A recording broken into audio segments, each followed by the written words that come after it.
hear how a child's entire life can change by someone seeing them and saying, you have worth, you have value, you're smart, you can do this. I wanted that for my life. All of the kids in all of our schools right now, when they graduate, they will be working on teams where not all members of their team are human. And we got to prepare them for that.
For over a decade, our students have been going to education conferences to share the creative ways they're learning through technology. You know I'm in a conference right now, right? I'm presenting. And everyone can hear you. You called me while you're presenting? Yeah. Everybody can hear you, right? Yeah. But 2023 was different. It was the first summer of generative AI, and educators were asking the same questions. What is AI? Will it encourage cheating? And where do we go from here? A question school leaders were scrambling to answer. So, let's just say that many educators consider the way we teach at Renton Prep unusual, even quirky.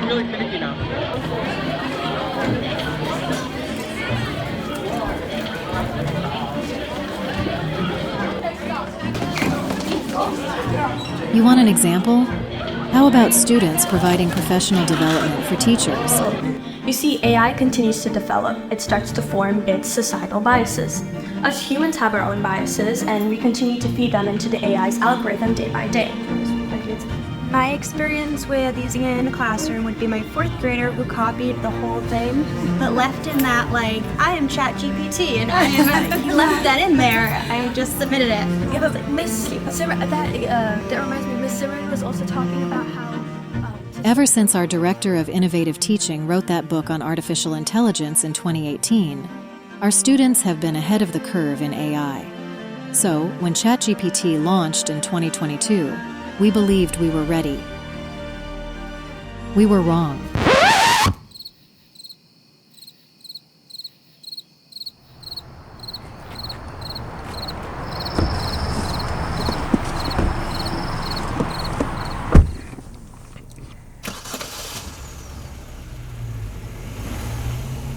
On Friday afternoon at 4 o'clock, when I was informed that a teacher was resigning, I immediately felt overwhelmed.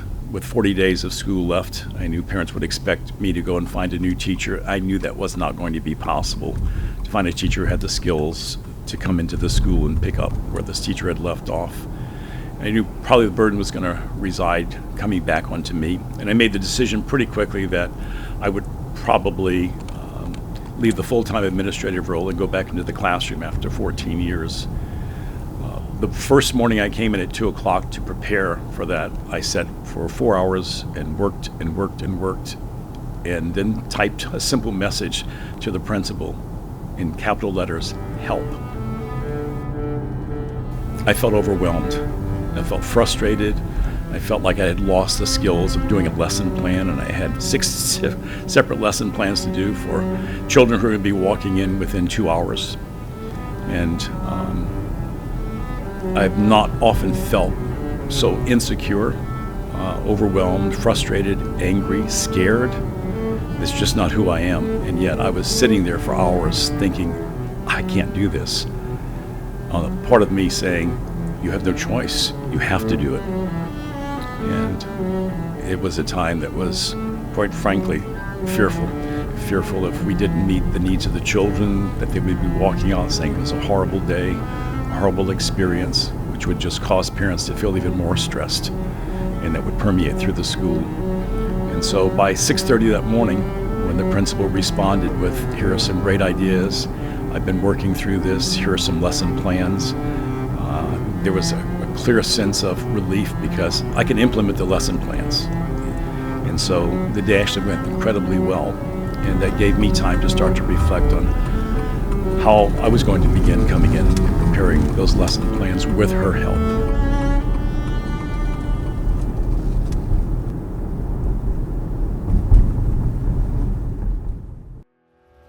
We all know that teachers are the most essential part of an effective, successful school, public or private, urban, suburban, or rural. But what we don't fully understand is why teachers come and go. What will it take to hire and keep teachers who can thrive in the age of generative AI?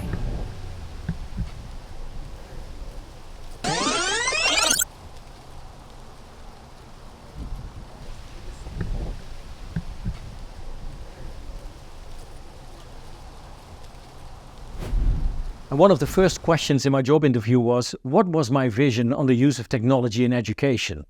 And honestly, I didn't have a clue. I had never touched a computer. I was a digital illiterate. So I didn't get a job, and I was overcome by two emotions. The first one was, I was angry. I was angry because I thought I had applied for a job as a teacher, not for a job as a computer scientist. In fact, if they had told me that computers would become an important part of my work as a teacher, I probably wouldn't have chosen the profession. I'm not convinced you got to be a technologist to be a teacher. I think you got to have basic computer skill.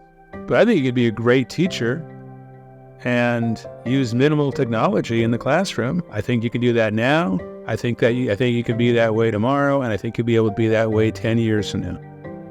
I think you could be a great teacher and use a lot of technology in the classroom. I think that's the case now, tomorrow, and 10 years from now. When we worked on hiring teachers through new iterations of our school design, we went through this debate. Do we look for people who have tech skills, or do we look for people who have none and then are willing to learn? In one instance where someone had a lot of tech skills, they didn't have the people skills, and they didn't know how to look to the heart of who the kids were, and it lost a lot in that teaching process. That's really what the science shows, is that we have teachers who have strengths, we have teachers who have preferences. We've got all levels of teachers that we need to expect that and respect that and support that and educate that and pay that, which is another issue. Does AI complement or conflict with the reasons people choose teaching? How well do we understand what motivates people to teach? And do teachers' core motivations matter in the age of AI?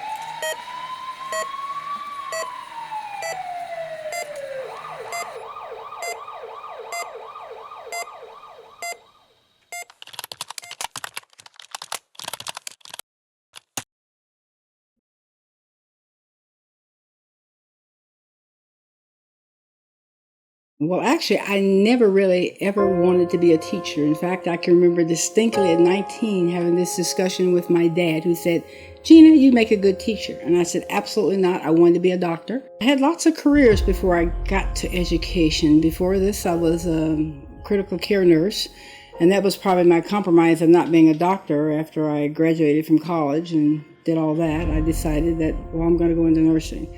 And then one day I had one of the administrators at the hospital say, "How would you like to open a preschool and run it for our nurses?" And I go like, "Oh yeah, I can do that." I thought I could course, I was young. I could do anything then. So then I said yes. So we started the whole process of me being in charge of running the new Child Development Center for the nurses. Within a year and a half, I had 2 schools. I had 200 children, 36 staff. I woke up in the middle of the night and I realized, oh my God, I don't know how people learn. Why did they let me do this job? So then I started asking questions and people saying, well, it's just preschool. Why do you need to know that? And I'm going like, but it's learning. It has a whole lot to do with the brain. Finally, I was undeterred and I ran into a guy by the name of Eric Jensen, and he had started brain-based learning. And that's when I got hooked on brain-based learning. I realized that's it. We need to understand how the brain learns as teachers before we teach. Then I realized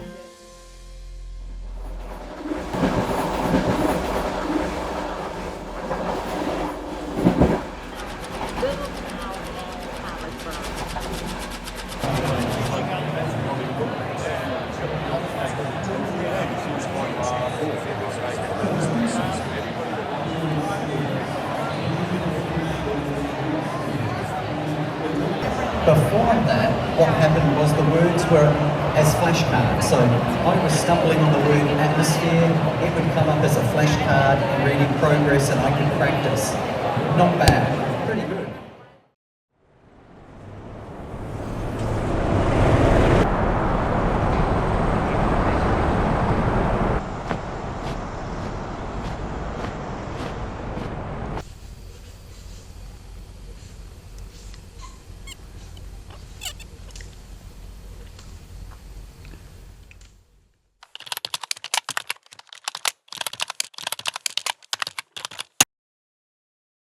My father was an immigrant from Italy, and he was the oldest of 3. And his mother was deserted by her husband, and she actually had to put the 3 of them in an orphanage temporarily. And his brother Horace, in school, was considered sort of a discipline problem, is what teachers would call. And he was lobotomized and then was institutionalized for the next 60 years. That had a major impact on my father, and certainly my grandmother never forgave herself.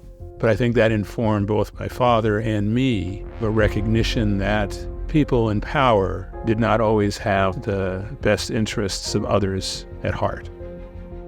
And I read about Saul Alinsky, who was considered sort of the father of modern-day community organizing, connecting churches, religious congregations, community organizations, labor unions, to begin to confront some of the systemic inequities in our communities, and decided that I wanted to learn how to be an organizer. So I was a community organizer for 19 years, and I saw that people were developing these leadership skills, and that not only were they solving the community problems, but they were dramatically transforming their lives. What I began to think, it would be so much better if people came to these realizations at a younger age. So I began to consider becoming a teacher. And this was a time when the last refugee camp in Thailand for the Hmong was closing. And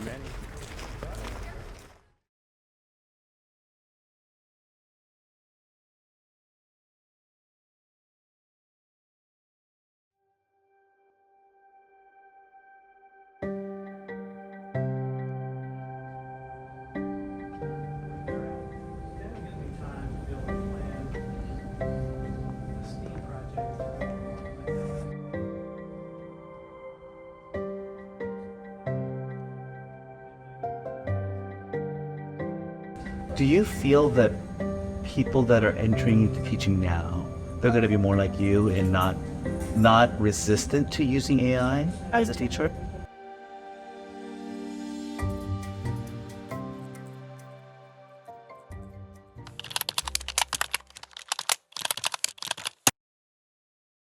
All of us have certain instincts about what motivates people, and our instincts are sometimes right and sometimes wrong. And if you look at 50 years of behavioral science, it allows us to recalibrate our understanding of motivation and then deploy that understanding in the classroom.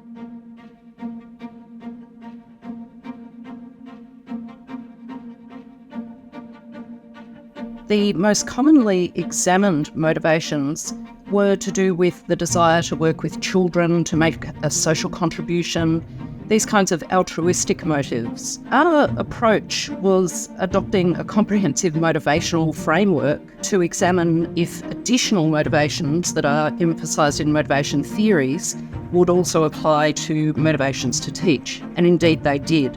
So 2 in particular, which are ability motivations, so wanting to pursue something that you think you have the skills and abilities for, and intrinsic motivations, the loving, teaching kinds of motivations, did turn out to be, in fact, amongst the most highly endorsed motivations for teaching.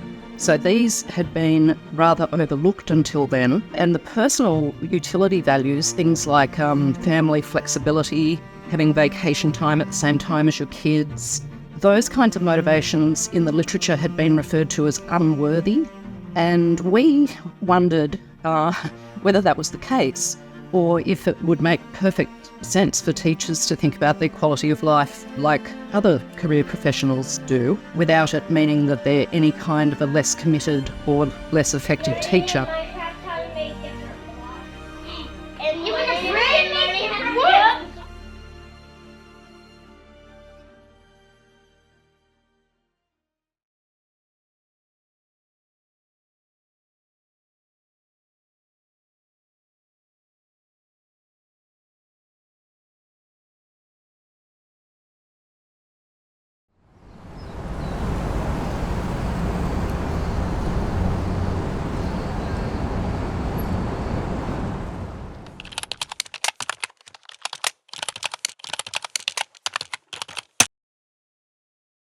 I wasn't sure what I wanted to be when I was younger. I thought I wanted to be a fashion designer and a dancer. And I got the opportunity to work with my mom and mentor under her. And when I saw the way that she impacted kids who other teachers said, they're not going to go anywhere, don't worry about them, they're just who they are, that she would inspire a passion in them and get them so excited about something in their life and learning that they persisted and exceeded all possible expectations other adults had of them.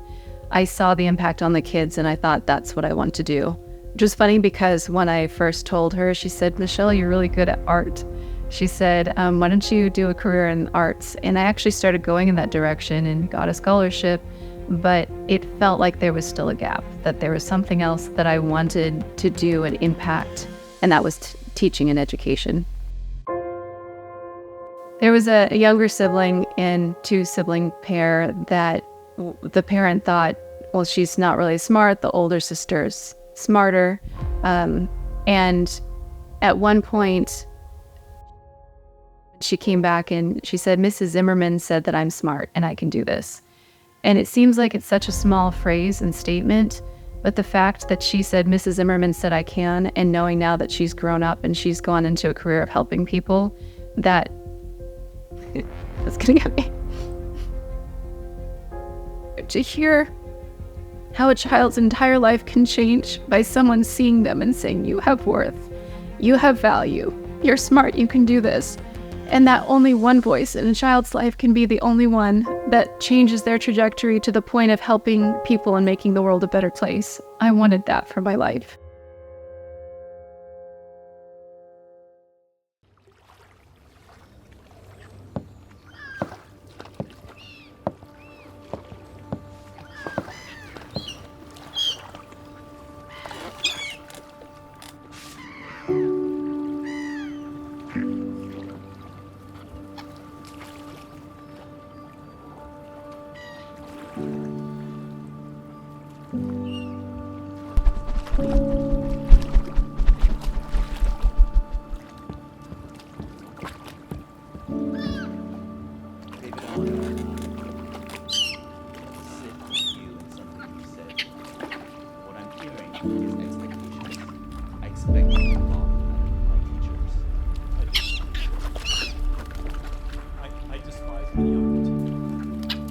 The last 4 years, I've tried to lower my expectations of teachers.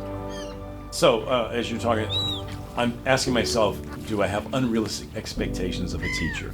I've fought against lowering those expectations, both for students, for teachers. Whatever it takes to fulfill the mission, do it. Yeah. If it takes you 6 hours, fine. If it takes you 24 hours, do it. Yeah. These kids are in your charge. But that's not realistic, because there has to be a balance in life. It can't be 24/7, 7 days a week. So do you lower the expectations and the quality of the work? How do you compromise? What do the professions say? Yeah, we're going to pay you for 40 hours, but you know it's actually going to be an 80-hour work week. Yeah. You do know that, right? So if you're wise enough to be a teacher, you're wise enough to understand that, you bought into the system, that's where the system. Now that I think is wrong. That's why I'm saying I don't see teaching the way it's been done or the way it's being done today is going to continue. It can't continue that way. We're going to lose more and more teachers. Mental health will be worse and worse. The stresses, the expectations on teachers are continuing to increase. They're not lowering. Is it humanly possible to be a teacher today? With the expectations that our systems, our structures, our schools, including this one, and your parents, and the parents. There are a couple of words that I heard you say, and correct me if I'm wrong. I heard the word compromise, and I heard the word lower our expectations. Are those the only two choices?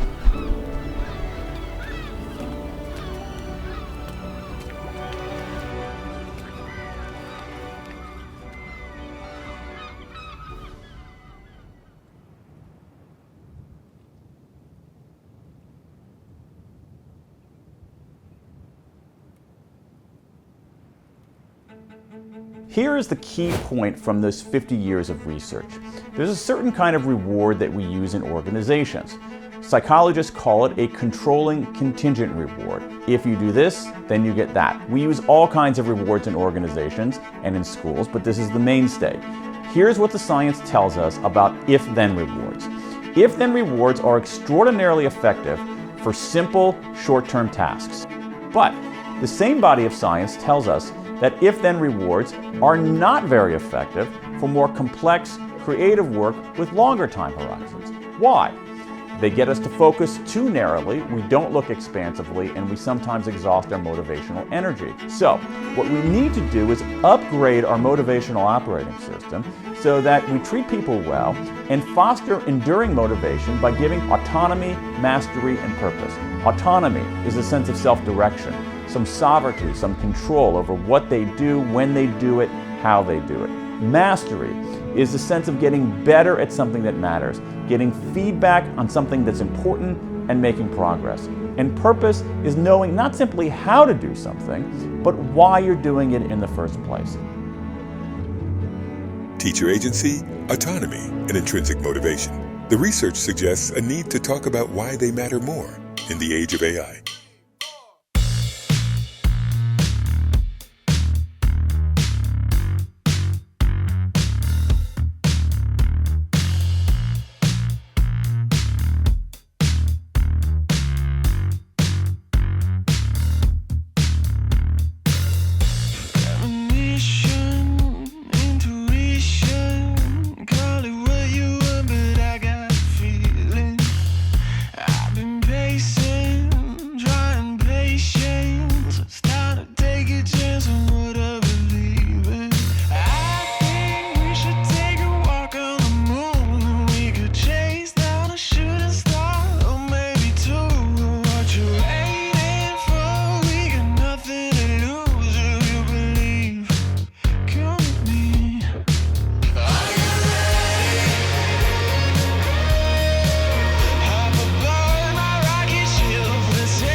The future of learning is the future of technology and innovation. It is the future of effective instruction, and so we have to bring those together. So that's why what we're doing. We most definitely need to prepare our students for what is here and what is coming. So if you've come to education thinking you're not going to use technology. You're going to use it every day. At the school, you're the new grade 3-4 teacher. Do you know how to use these? Like, well, actually I do. And he says to me, that's great because you're now the computer teacher. If AI is the future of learning and ignoring it is not an option, what do we do about the wall? The teaching wall is a real thing, and I think every teacher is going to experience it at different times in their career, or maybe even different times of the year. And what the wall is really, to me, is it's this moment when you realize that, teaching kids is only a very small part of your job some days, when it shouldn't be, when it should be the biggest part of your job. Please hit the like button below and subscribe to see the new episodes.